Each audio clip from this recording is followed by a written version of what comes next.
The views and opinions expressed on My Story Living with Lupus podcast represents each person's individual experience. By listening to this podcast or reading our blog, you agree not to use this podcast or blog as medical advice to treat any medical condition in either yourself or others.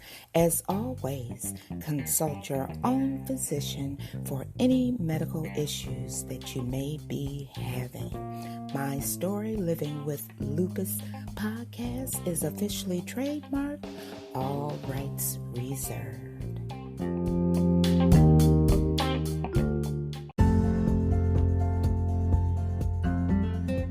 Thank you for joining me for another episode of My Story Living with Lupus. I'm your host, Susan Hendricks, and I'm so glad that you could join me on this Friday, May 8th, 2020. Today we'll be discussing chronic pain.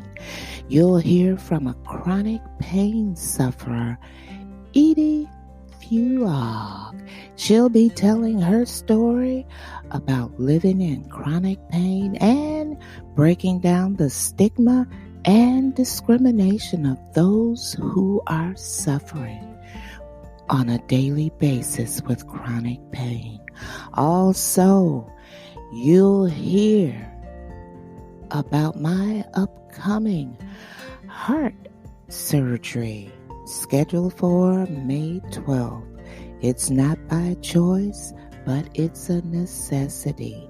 So you know what I want you to do all the way from the United States to South Africa.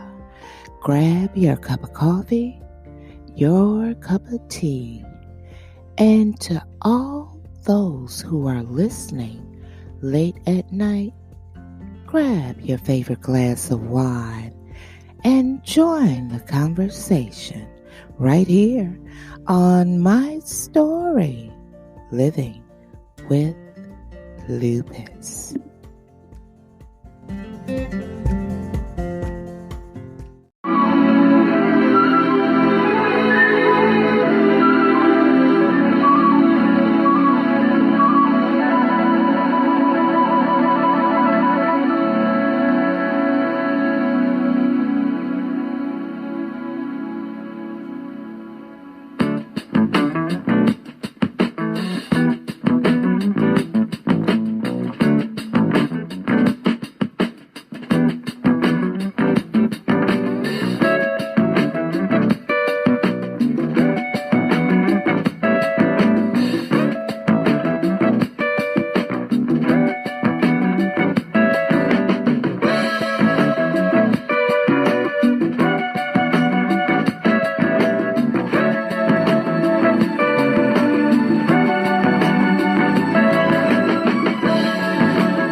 For those who don't live in chronic pain on a daily basis, what do you really know about chronic pain? What is it that you understand about chronic pain?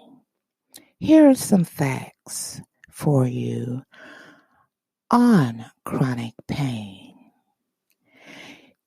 American Chronic Pain Association asserts chronic pain is the number one cause of adult disability in the United States. The Joint Commission on the Accreditation of Healthcare Organizations states nearly a third of Americans will experience chronic pain at some point in their lives. The ALPS asserts people are experiencing pain at a younger age than what may be commonly perceived or assumed. Proportionately, just as many younger people experience back pain as do middle-aged and older adults. 2 out of 3 people living with chronic pain say that it leads to stress and irritable behavior. The National Pain Survey, conducted for Ortho McNeil Pharmaceutical, asserts the most common types of pain includes arthritis, lower back pain, bone, joint pain, muscle pain, and fibromyalgia. New York Presbyterian Hospital states that 70 to 85% of adults in the United States have back pain at some point in their lives. Arthritis pain affects 40 million Americans. As many as 45 million Americans suffer from chronic, recurrent headaches. Now, how big of a problem is chronic pain in America? Well, according to the Centers for Disease Control and Prevention, 20.4% of the U.S. adult population suffers from chronic pain, and 8.0% experience high-impact chronic pain that interferes with daily life. Of these, almost 50 million Americans' pain conditions are more likely to appear with advancing age among women and among the impoverished. The report goes on to state that chronic pain costs the nation almost $560 billion every year in lost work productivity, medical expenses, and disability programs. It appears that chronic pain cases are on the rise, but there may be some contributing factors. First of all, the U.S. population is getting older, and that raises the likelihood of pain conditions. Secondly, this generation of Americans is more likely to seek out medical assistance for their pain than previous generations. Finally, many pain conditions may be a result of a more active lifestyle. More baby boomers have adopted a physical fitness routine that can lead to slips, falls, and fractures. What causes chronic pain stigma? Well, for the 50 million Americans who struggle with chronic pain, one of the first challenges is convincing a physician that the pain condition is real and not an attempt to obtain pain medications. For many pain patients, this is one of the first instances of social isolation and probably one of the most painful. Healthcare professionals are supposed to treat pain, but the ongoing opioid epidemic has made almost every physician into a criminal investigator that must first be convinced that the pain is genuine. Unfortunately, some people may have to go on for some time before a physician believes their pain is real. It may be even more difficult to convince a doctor of ongoing pain if you are a minority, a substance abuser, impoverished, homeless, very young, or HIV positive. Now, if you are able to find a physician who believes you are in pain, they may not be able to help you as much as you would hope. Many doctors are cutting back on prescribing power pain killers due to changing guidelines. However, most doctors have minimal training in pain treatment, so they may not be able to offer any reliable alternatives. When we return, you'll hear from a chronic pain sufferer, Edie Fuog. She'll tell her story right here on My Story, Living with Lupus. So stay with us.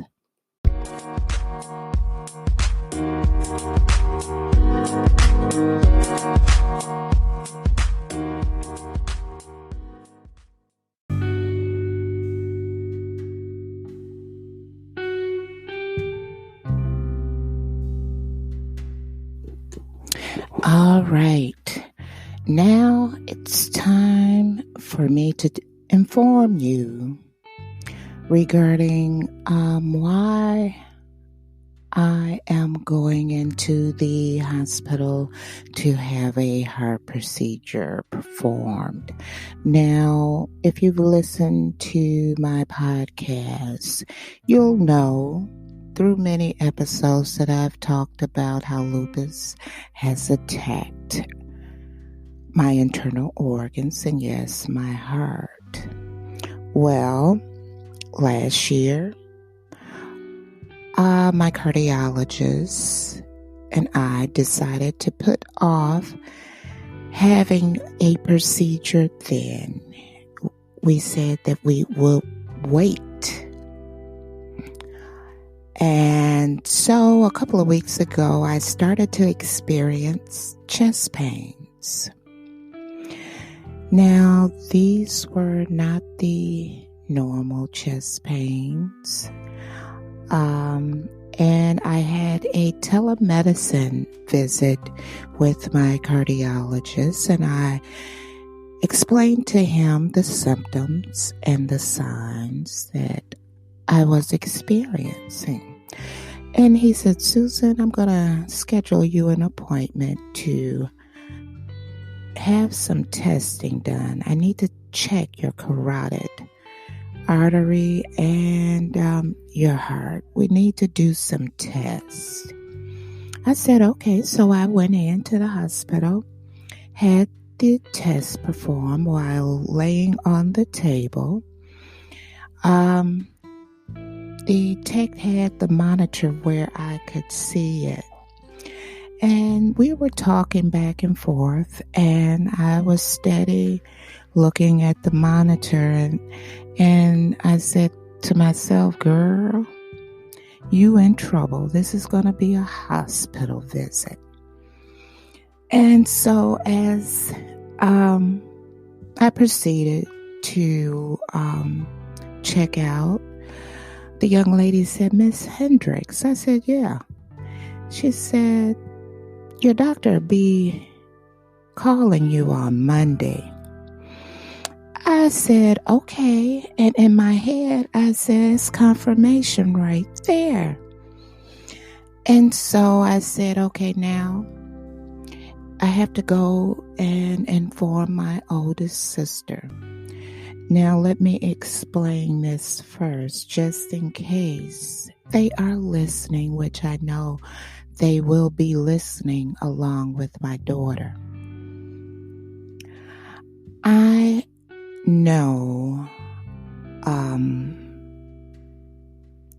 how much to tell each and every last one of my siblings along with my daughter.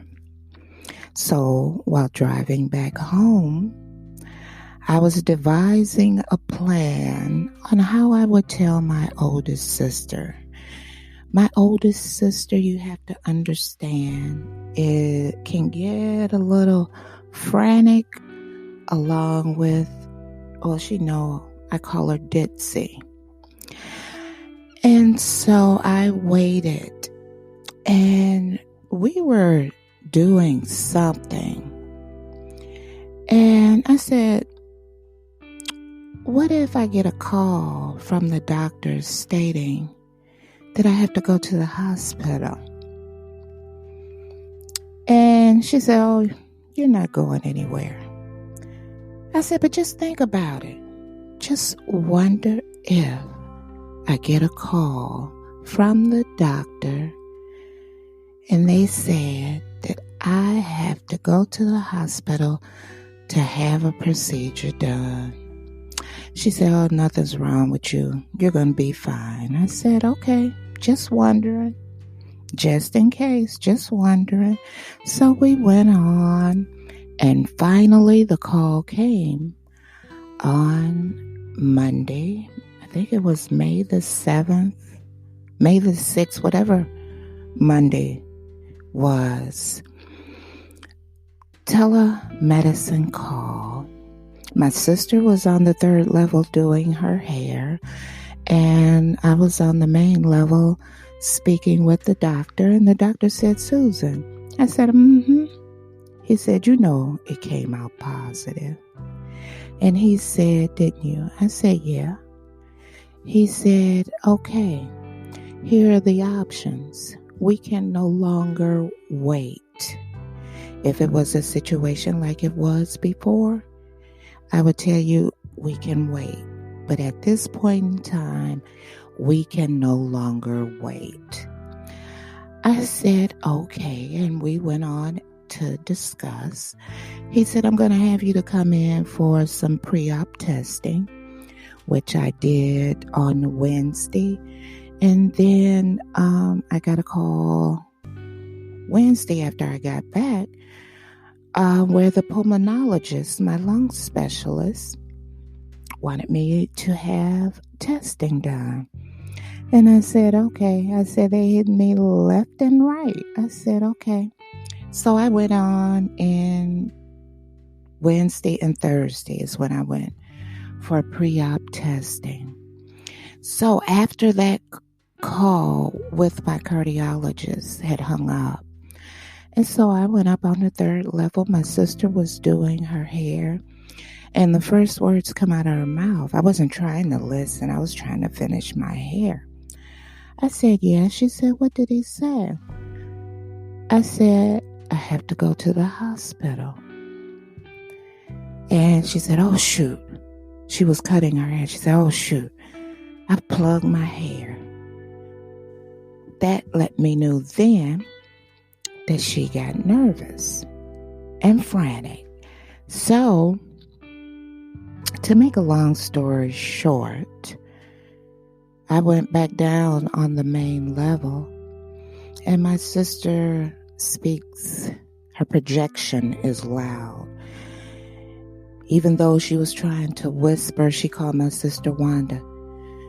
And they called me Tiny. She said, Tiny got to go in the hospital. It's her heart again. They're going to call her May 12th with the time. And see, that was not what I told her. And so then after my sister Wanda, she called my elder brother Charles and told him the story was all mixed up. That's because she was nervous. So I received a call from my sister Wanda. And Wanda said, what are they going to do to you now? I'm confused. So I said, okay, I have to explain it to her this way, but not let her know so much information to make her nervous. And then my brother Charles called, and he was asking me some questions. It wasn't about everything that had transpired. He was trying to get a feel on how I sounded and if I was worried. And I said, okay, he's picking for answers in his own way. And so I let him go on, and he stayed on the phone till he got reassurance from my tone that I was all right. And so I sat in the dining room and I said, let me call my brother and just spill it out to him to stop all the confusion. My other two sisters, they'll get frantic. And so I explained to him. I said, look, this is what it is. This is what's going to be. It's not by choice. It is a necessity. And then he said, okay. All right. But yes, I am going in to have a procedure done on my heart.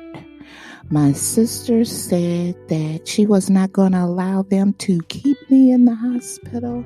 And I told her the choice was not hers.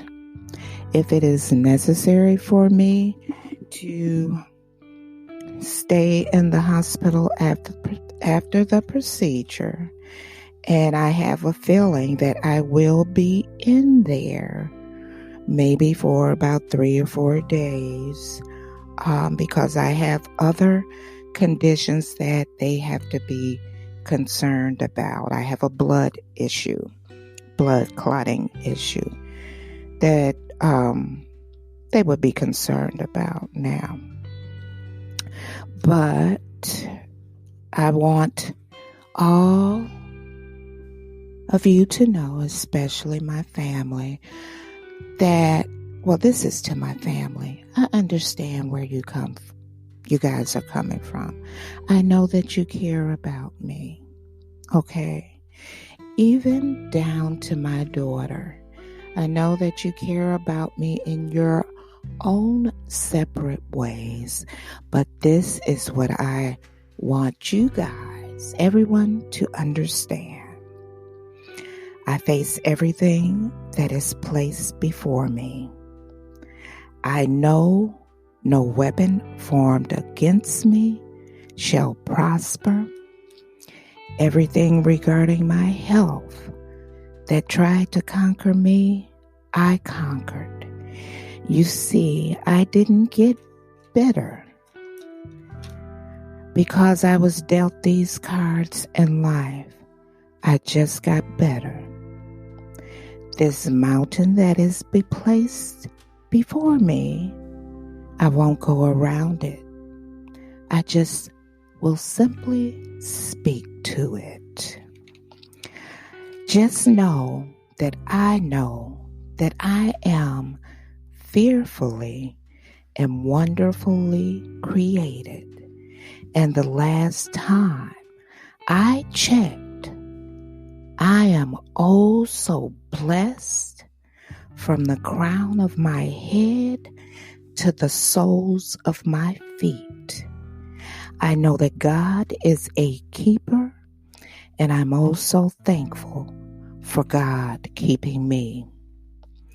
I know that God's grace and mercy is all over my life. So, what I'm asking you not to do is please don't worry.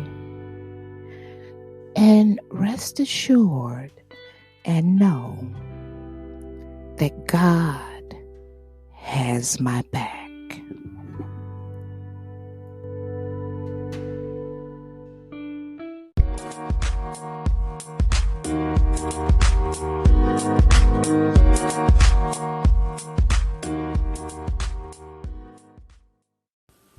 As promised, I have a chronic pain sufferer who is willing to share her story to break the stigma and discrimination of those living in chronic pain.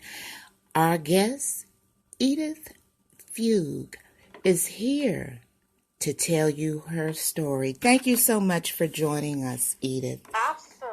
Thank you for having me. Could you please tell our listeners a little bit about you? Sure.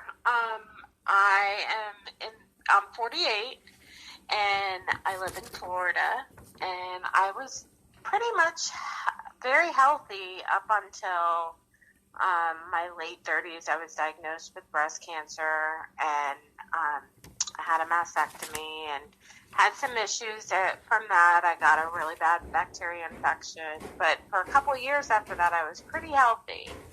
And then I developed Guillain-Barré syndrome and Parsonage-Turner syndrome, which is also known as brachial neuritis. It's when your immune system attacks your nervous system. Mm-hmm. So it basically paralyzes those parts of your body. So since it affected my brachial and then my lower spine, the nerves around my lower spine, I was unable to walk.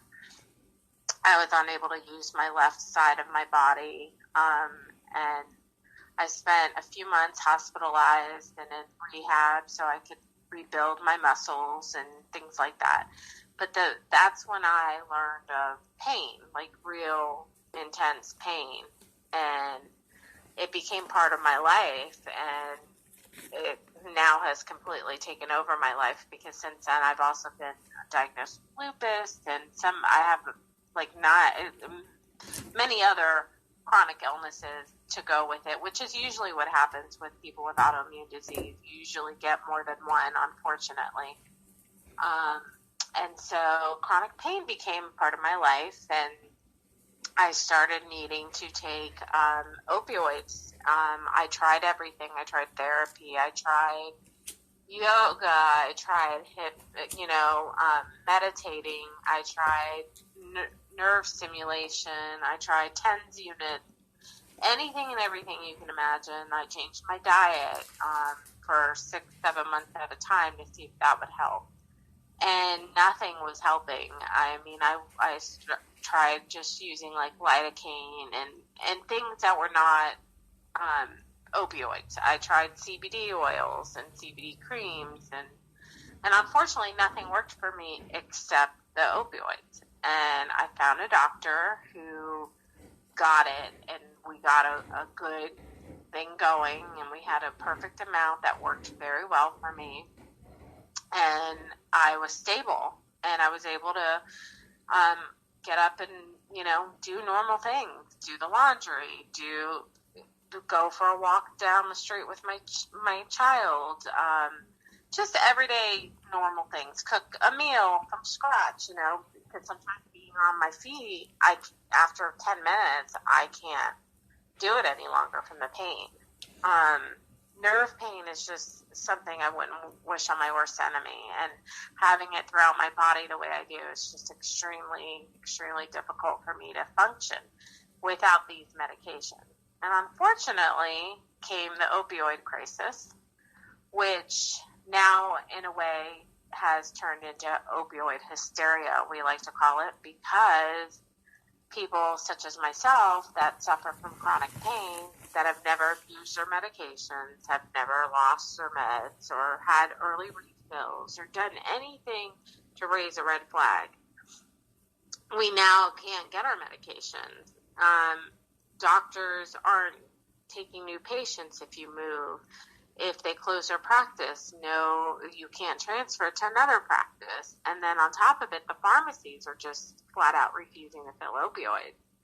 I was going to the same pharmacy for 5 years, and in 2017, CVS manager said, starting in 2 months, you can no longer come here for your opioids. You have to find a new pharmacy. And I said, why? And they said, because it's opioids. We'll fill everything else, but we will no longer fill your opioids. And I was just like, well, if I needed insulin, if you said no to my insulin, that would be discrimination. And they said, no, it's not, because opioids are different. It's not a necessity. And I said, I beg to differ. It is a necessity for a lot of people. And that started now this whole process where now we're in the process of a class action lawsuit against a lot of these pharmacies, because millions of us are being discriminated against. We're being refused services, and we're just being, based off of our medical condition, we're told no, and based off of our health. And I mean, imagine somebody that walks in and let's say they have a heart condition or HIV or diabetes, and they're refused services or medication. That would be all over the news. Yes, it would. And right? You're right. And partly, in my opinion, it's a lot of physicians out here that do not understand chronic pain sufferers. They really don't know what to do. And also, I had this discussion with a young lady some time back, and I told her, you have a lot of doctors. I'm not saying this about all doctors, but it's a lot of doctors who has made it bad. Oh, absolutely. For patients to get the medication they need to control the chronic pain. Yes. And like for my situation, I had a wonderful pain management doctor long ago. I started going to him 8 years ago. And he's been wonderful. Problem with that is I had to move 4 hours away. And when I tried getting new pain management doctors, and this was 2014 and 15 before it really got bad, I was refused services by these practices of pain management. They would tell me, you're too complicated, or we will see you, but we will not give you the medications you've been taking for 4 years. And so I have to drive every month 4 hours one way to go see my doctor in Miami. And then I was able to get them filled over here for the longest time. But then, like I said, CVS said, we'll no longer fill it. So I found a Walgreens 30 minutes from my home that was willing to fill it. And I had to fill all my medications with them for them to fill the 2 opioids that I was taking. And that worked for a while. And now, about 6 months ago is when they came out now and said, well, we won't fill it because your doctor's not in the same county as our pharmacy. Wow. But the ones in Miami, when I'm in Miami, they won't fill it because the address of my driver's license is in a completely other part of the state. So I'm like stuck in this, Yeah. I don't know what to call it. It's just been the fact that we have anyone, especially disabled people, have to go through what chronic pain patients have to go through. And I mean, if my nail polish is chipped, I will fix it before I go into the pharmacy, because I'm afraid that they'll look at me because my nail polish is chipped that, oh, she's not taking care of herself because she must be a junkie. I mean, that where the stigma that's come with it. They look at you. Pharmacists have come out and said, well, I didn't fill it because she just didn't look right. Her makeup, she didn't have a lot of makeup on, or her hair was a mess, or she didn't have nice clothes, or so now they're judging us based off of what we look like. You know what? When you said that, that is so true. I can go to the emergency room if I'm in a lupus flare, and the flare is really so bad that I cannot handle it. And it will take them forever to give me anything for the pain, because they look at me, I'm African American, and automatically in their mind, oh, she can deal with the pain, or she's either an addict, or if we write her a script, she's going to sell it out on the street. And Absolutely. To be honest with you, no, every day I don't feel like putting on any makeup. I don't feel like doing anything to my hair. Even if you didn't have an illness, you wouldn't. Yeah. You're not going to want to do that every day. That's just us. We're women. We're human. Yeah, and to discriminate against me for the color of my skin, how you perceive me to look because I'm in pain, to say, oh, you a junkie, or you can handle it, is totally wrong. No, it is. I was in the hospital because of my condition, the Guillain-Barré syndrome. I have a chronic form of it. And the treatment is IVIG infusion, which I'm sure you know, with lupus and stuff. Well, I was in the hospital receiving my IVIG for 5 days straight, and I developed one of the rare side effects. I got meningitis. I got aseptic meningitis. Well, the headaches, the pain I was in for the meningitis was unbearable, and they would not give me pain medication whatsoever. They would only give me my oral medication, which has been the same quantity and same dose since at that point, it had been 7 years I've been taking the same amount of medication. Nothing had increased, not the quantity, not the strength, nothing. And I said to him, what happens if I have a bone sticking out of my leg one day? Are you guys going to say, oh, well, she takes this every day, so she's good, she doesn't need anything else? I said, because it frightens me. So then, again, I went in. I have the facial nerve. I don't know if you know what that is. I can never say it correctly. It's genial facial nerve. Yeah. Where they say it's one of the top 5 worst painful conditions anyone can have. It just started out of nowhere for me a year ago. And I went to an emergency room, and they said, sorry, we're not going to give you anything, not even what you normally take. And they refused to give me anything. They said, we'll give you Benadryl. I was like, I'm not having an allergy. So my daughter rushed me to another hospital, and I ended up being admitted for 18 days.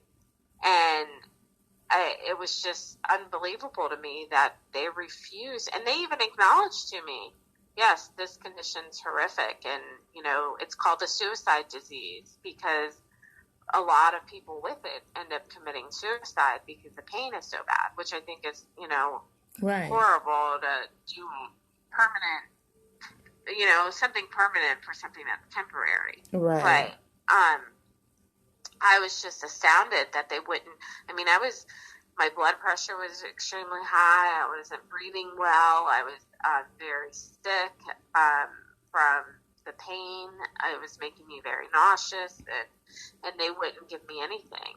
And I was just like, this is just crazy to me that this is where we're at. and I told my children, it scares me. If I'm in a horrible car wreck or something, they're not going to give me pain medication because of what I take. Yeah.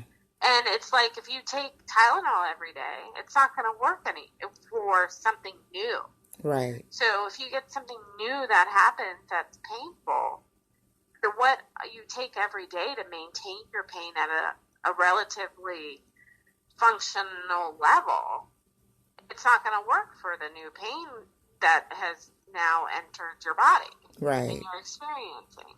Right. You know, and I tell that to people. I don't expect to be pain-free with what I take. I know that's impossible. My pain management doctor was fabulous when he said to me one day, you're coming to me and you're telling me you're in pain, and he's like, I hate to tell you this, but you're always going to be in pain. Mm-hmm. What we give you isn't going to take it away. We're just trying to get it to a point where you can walk, or you can cook, or you can shower, or you can go to work sometimes, or get it to a manageable level. Right. And that changed my life, honestly, when I looked at it that way. I thought, okay, so if I can get to a 4 or 5 everyday pain level, then I'm good. And I was there for a long time. And then, unfortunately, my doctor, to show the DEA that he's complying with these changes, had to take the medication I had been taking for, 5, 6 years, 8 years, had to now reduce it by 60 pills a month. Right. So I was taking 120 a month, and now I was down to 60. And eventually I was able to get back up because I have all the, scans and blood work and everything that proves that I have all these conditions. Now, But, that's another thing. Pain isn't a one-size-fits-all. No. What I take for my pain might not work for you. You might need something stronger or something less. Right. And for them to say, okay, everybody's under this umbrella now where you can't have more than a 90 milligram equivalent of morphine a day. And it's like, well, you're going to tell somebody that weighs maybe 400 pounds or 350 pounds that you need to take what somebody that weighs 110 pounds works for them. Or, it just doesn't make sense. And it's like, you wouldn't do that with an antidepressant. You wouldn't give it a one-size-fits-all. Insulin isn't one-size-fits-all. Either it's cardiac medication or high blood pressure medication. So what makes them think that opioids is going to be a one-size-fits-all? I mean, my health insurance doesn't even cover it anymore. I have to pay cash. Wow. They won't pay for it. Wow. Imagine if they stopped paying for insulin. Right. Right. That would not, there'd be politicians all over it going, no, this is wrong, and journalists, but because it's, opioids, and when you say opioids, people think it's heroin, and it's illicit, illegal fentanyl that comes in a powder or a vial. Fentanyl that you get from a doctor every month is a patch. It's not a pill you're taking. So, unfortunately, and then when the media starts talking about it, they show pictures of pill bottles. And what they should be showing are needles and black tar heroin, not what people take every day in a healthy way. Right. And, I've been taking it for all these years, and I'm not addicted. I've never abused it. I shouldn't say I'm not addicted. Obviously, your body becomes addicted to something you take every day. Right. And if you stop taking any kind of medication, an antidepressant, even you can go through certain withdrawals, whether it's nausea or whatever. Right. But I've never abused it. And the majority of us that have chronic pain do not abuse it, because if you abuse it, then you suffer eventually within a week. And the way the system is now, you can't abuse it, because if you go into your doctors and you don't pass your urine test because it's not in your urine, the medication, or you come in and your pill count, because you have to bring your bottle with you and they count your pills to make sure you have exactly what you're supposed to. So all these, you can get away with it for 1 month, and that's it. And after that 1 month, you'll lose your doctor, and you'll never get another one, because if you're discharged by a doctor in pain management, you're blacklisted from that point forward. Right. Now, and you can't get in anywhere else. So, and then all these other changes, what's happening is either causing chronic pain patients that have lost access to pain medication are committing suicide. A lot of them are veterans, or they're turning to heroin and street drugs. What they're trying to prevent is what they're causing to happen, an increase in usage of illegal drugs. Right, right. How has your family and friends dealt with your chronic illness? It's really affected everybody a little bit differently. I was married for 25 years when this happened. When I got Guillain-Barré, my husband ended up leaving me because he couldn't handle it. He was like, I can't deal with the paralysis and everything else. And he met another woman when I was sick, and that was it. Which I'm okay. We're good. I forgave him. We're on great terms. You know, that in the past, it actually was a good thing, I think.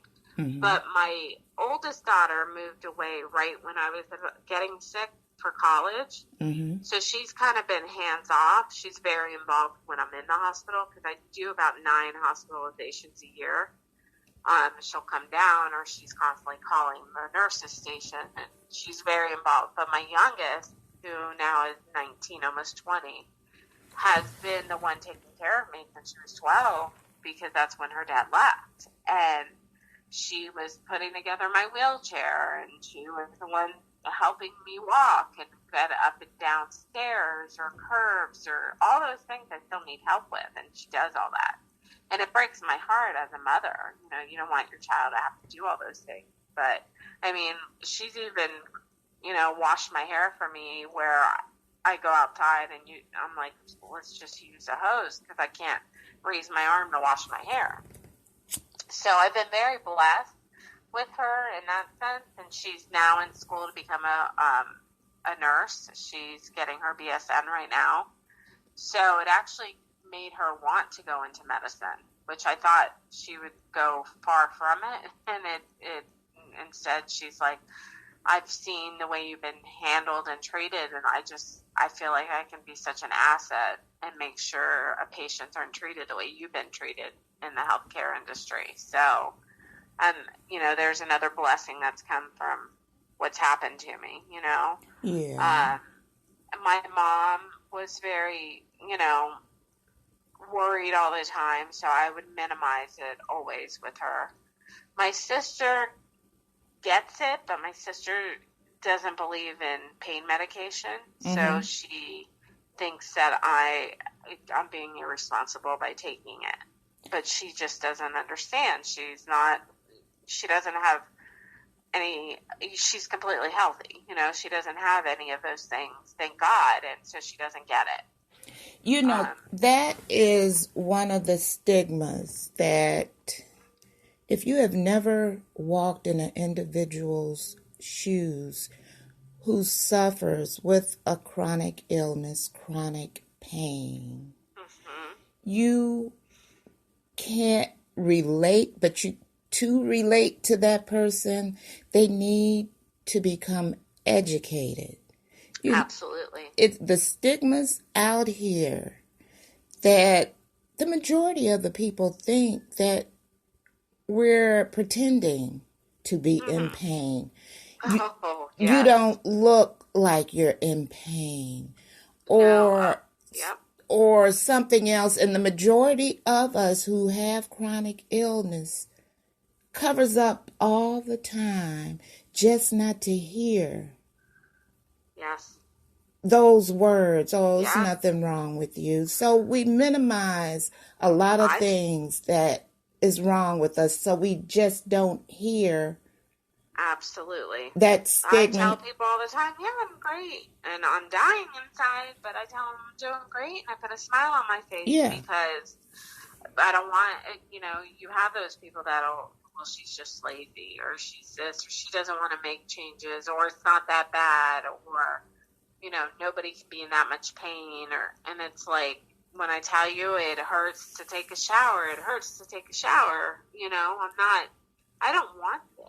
Or when I do talk about it and they're, oh, you want attention, I've heard that. Mm-hmm. No, I want to raise awareness because there's people out there that are alone.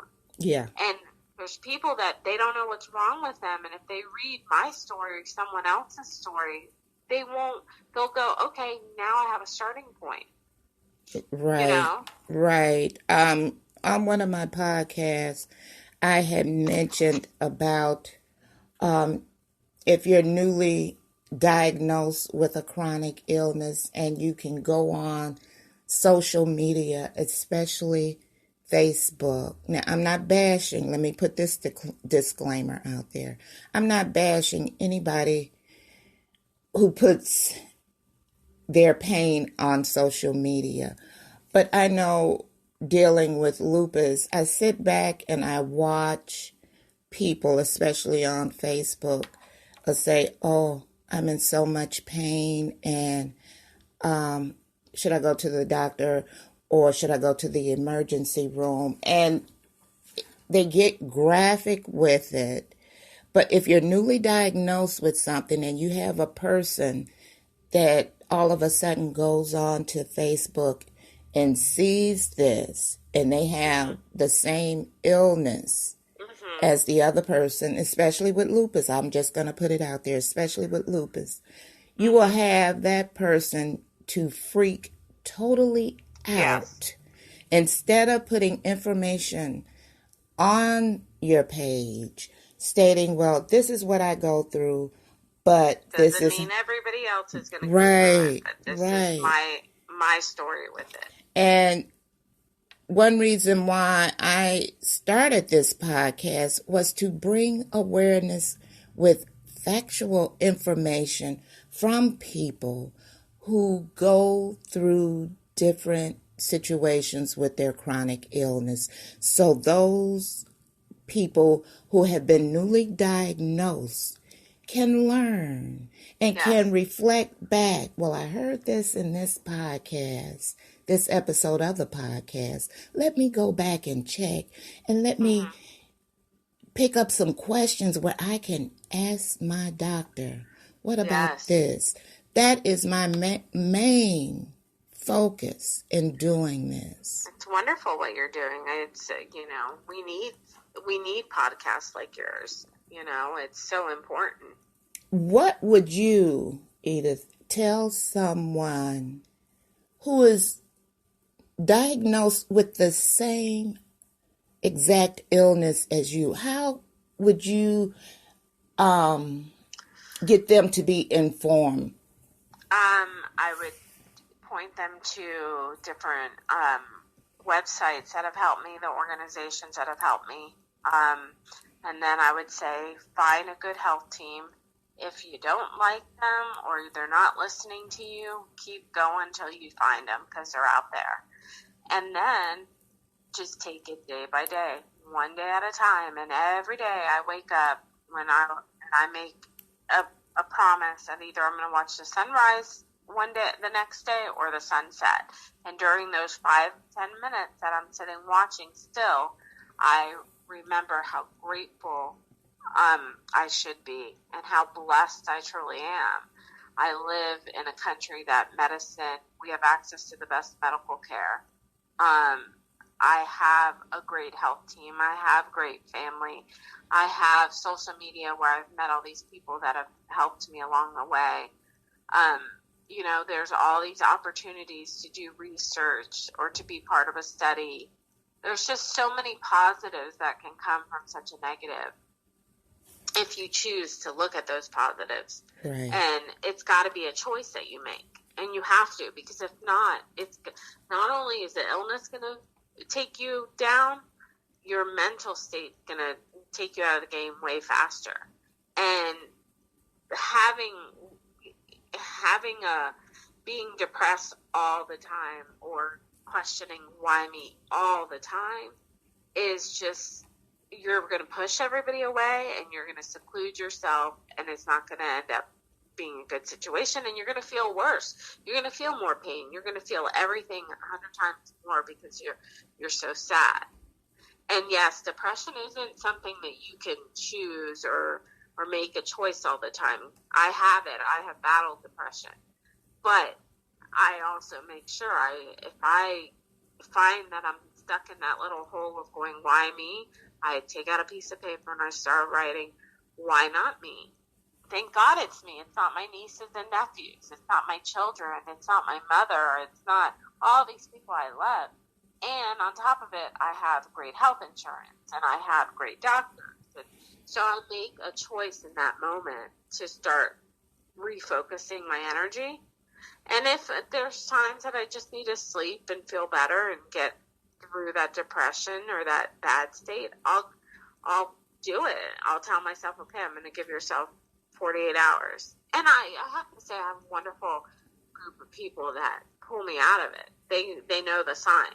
They'll see I'm not returning a phone call or I'm not answering my text, and they won't let up. They'll just be like, hey, I'm here when you're ready. They keep on.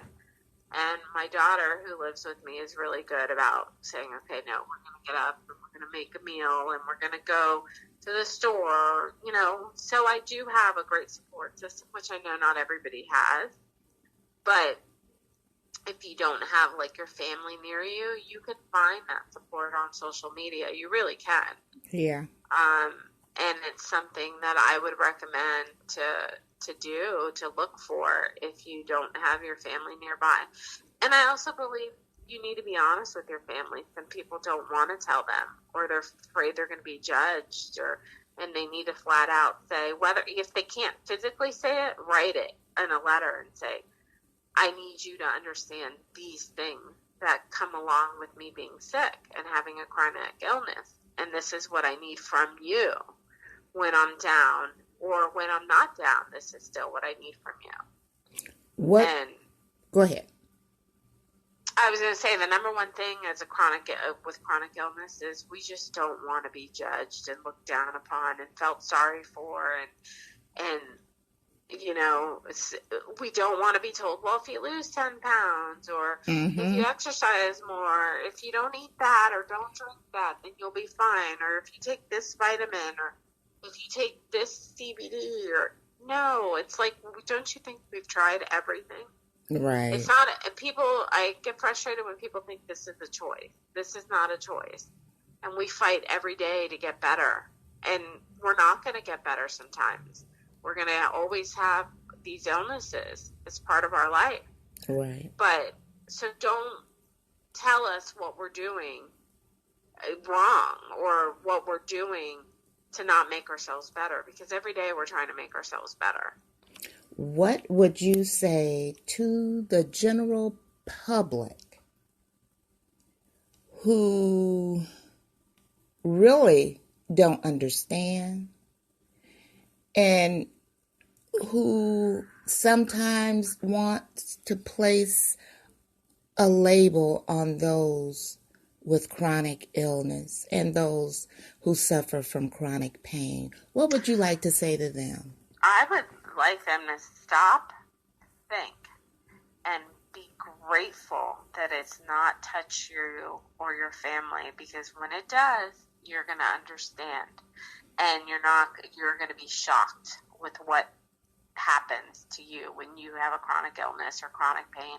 In fact, I tell everybody, you're only one car accident, you're one illness, you're one surgery, you're one vaccine or flu shot, because that's how I got sick, from having a chronic illness and chronic pain. And so if you realize that it that quickly can happen to you, one diagnosis away, maybe you'll stop and go, okay, I shouldn't judge this person, or I should treat this person with a little bit more kindness and show them more understanding. And, not, if you see somebody parked in a handicap that can walk and doesn't need a wheelchair, don't yell at them and say, oh, you're not handicapped or you're not disabled. You don't know what the battle someone else is going through. And a simple hello or a simple kindness or patience can make a world of a difference in our lives, in everybody's life, but especially those with chronic illness. Now, go ahead. We need kindness, and you need to, because in life, if you're not kind and you're not doing the best you can do for others out there, karma exists and it will come back. Yes, it will. What comes around goes around, and you don't want it to come back around to you or somebody you love. You are so correct. You mentioned the flu shot and the vaccine. How did those two play a role in your chronic illness?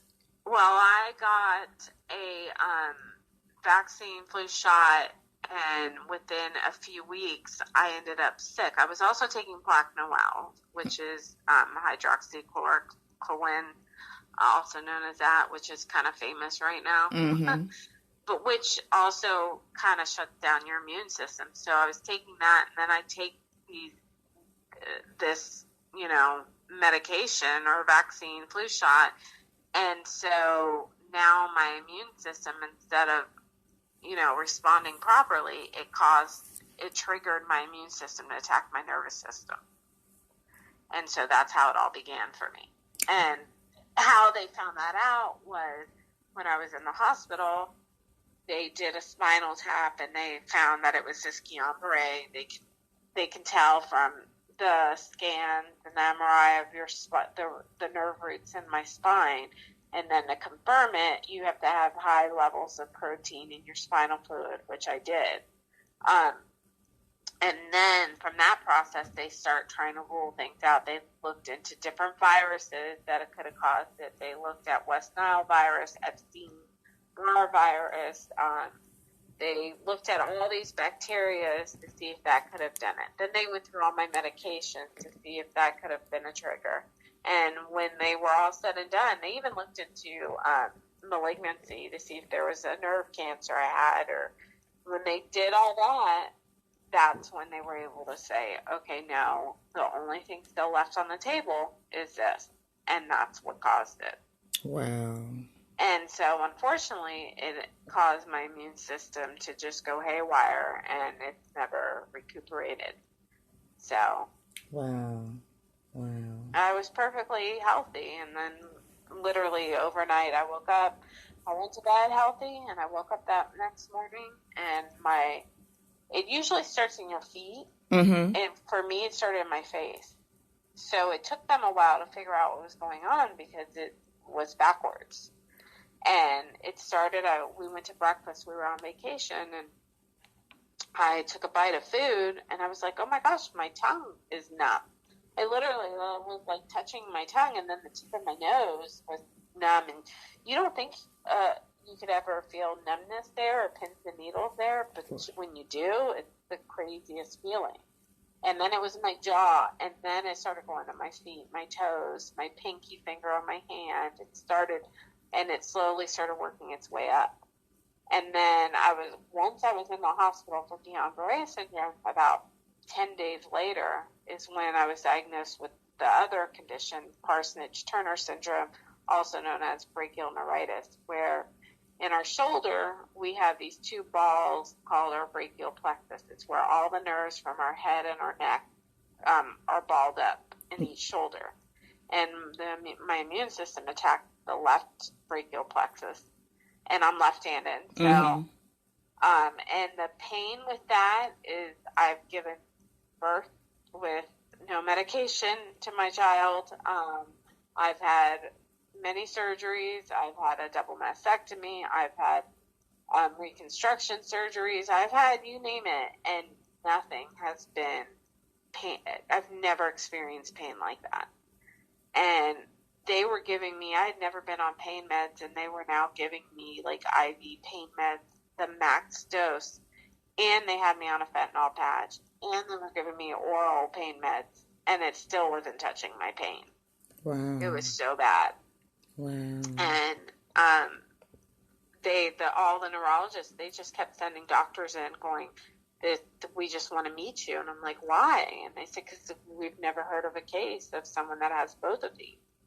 And they've done research, and to this day, my doctor said there's only one other case that has happened since mine that somebody has had both of those at the same time. He submitted my case to the New England Journal of Medicine because it was such a rare thing to happen. Wow.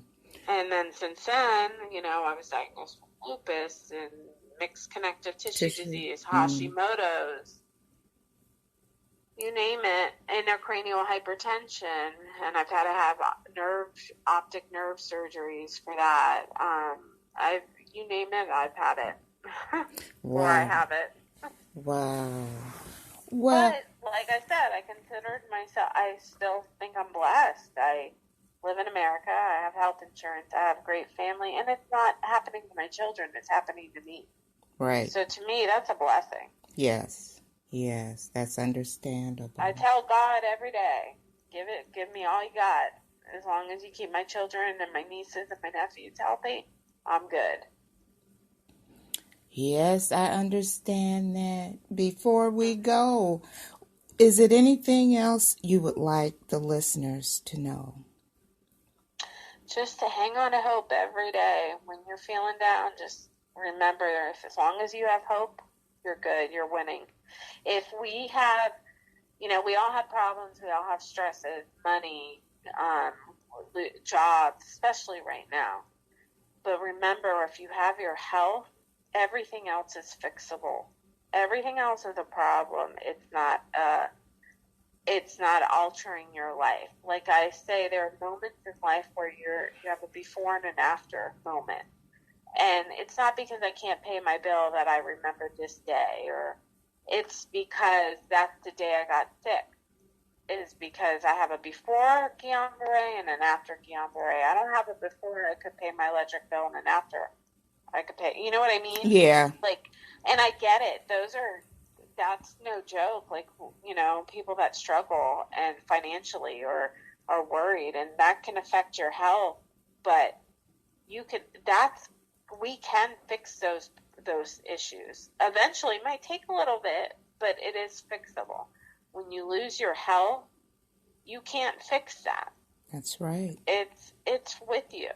And that's when you know how blessed you are, because you'll look at your life and go, okay, well, I made it through all these dark times and I still have my health. And you're like, okay, I'm good. Where I now look at my life and go, hey, I've made it through financial troubles in my life.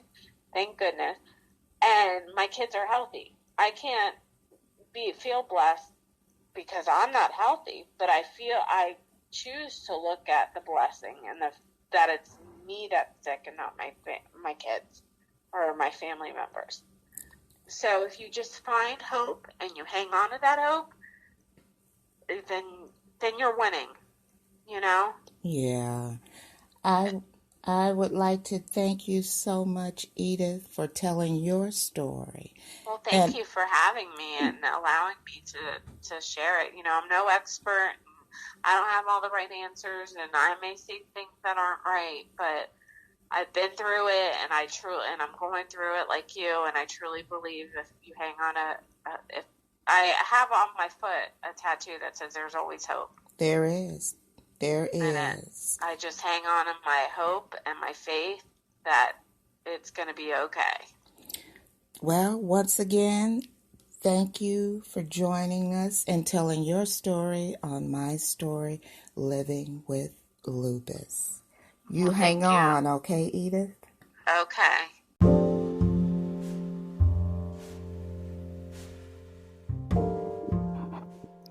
Before I go, I would like to thank the following individuals who have not received the recognition they deserve during this pandemic. The cashiers, along with stock personnel from the grocery stores all the way to the dollar stores.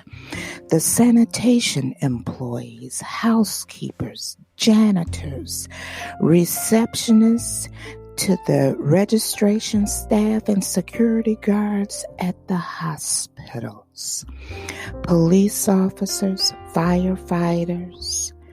I would like to thank you, and if no one else told you today, you are appreciated for placing your lives in jeopardy to serve the communities of which we live in. Also, thank you to my guest today, Edith Fuog, for sharing your story with us. And lastly, I want to leave you all with something. Hope is the bread of the poor. Hope is being able to see that there is light despite all of the darkness. Life isn't just about darkness or light. Rather, it's about finding light within the darkness. No matter the situation, your blessing will always outweigh the disappointments. I'm Susan Hendricks, your host for my story, Living with Lupus. And believe me when I tell you this, I'll see you next week for another episode. Whether it's in a hospital bed, recovering, or in my bed here at home, I will continue bringing you information, shedding awareness, breaking down stigma and discrimination when it comes to living with chronic illness. Knowledge is power, and as long as I have a voice, I will be continuing to bring you information that will assist you along in your journey. So I will see you next week. Have an oh so peaceful, joyful, and oh so blessed weekend. See you next week.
views and opinions expressed on My Story, Living with Lupus podcast represents each person's individual experience.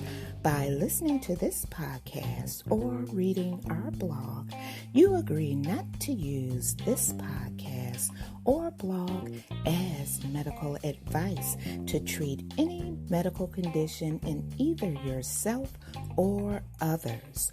As always, consult your own physician for any medical issues that you may be having. My Story Living with Lupus podcast is officially trademarked, all rights reserved.